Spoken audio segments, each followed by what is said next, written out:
Yeah, so Placido Domingo, I guess one thing that strikes me is just how beautiful his voice is. Yeah, it is beautiful. And compared to Luciano, who was his big, in a way, contemporary rival for fame and jobs in the last 30 years, he has you can almost hear a more baritonal or middle voice quality to his voice than Luciano. Hmm. He seems to also be that hysteria kind of over the top emotion thing that's part of Luciano. That he does that a little bit less. I know that piece was supposed to be a little bit more tender, also. Yeah, yeah. When I was doing homework on all this, there was listening to these guys, listening to him in particular, and then watching videos of him, and that made a difference for me. Mm-hmm. He is a full-blown singing actor. And, over the years, he's really honed his acting abilities. Like, he's worked hard at it to become a better actor and more expressive and more, just in it, in the moment. Yeah, and he also, as with the three tenors and all that, had such worldwide success and acclaim and popular media, 14 Grammys, and even did a pop song with John Denver that became a monster hit called "Perhaps Love." That's right. It's like a Luciano with James Brown. Yeah, yeah. I think Luciano performed once with Sting too. There you go. Yeah. So speaking of popular opera singers, we come to another modern singer, and back to a soprano, Renee Fleming. Yeah, Renee has had an amazing career and really reached the pinnacle. I was present at her debut at the Met Opera many decades ago. And immediately when we saw her, we knew, wow, this is a voice that nobody will ever forget. And she'll have a monster career.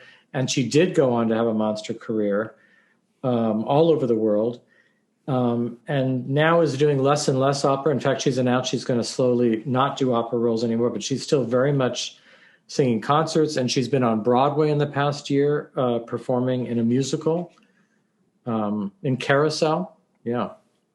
And I'd see, she's performed jazz standards for soundtracks, even indie rock type stuff, and recorded with Yo-Yo Ma and Edgar Meyer doing, this crossover kind of modern classical music.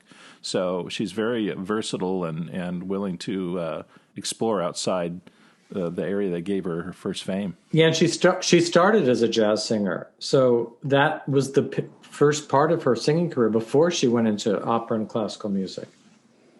Does she have a special connection to Korngold? That was the thing that I was totally asleep on. I had no idea that was so good. I don't. Yeah, she's always had an affinity for German music.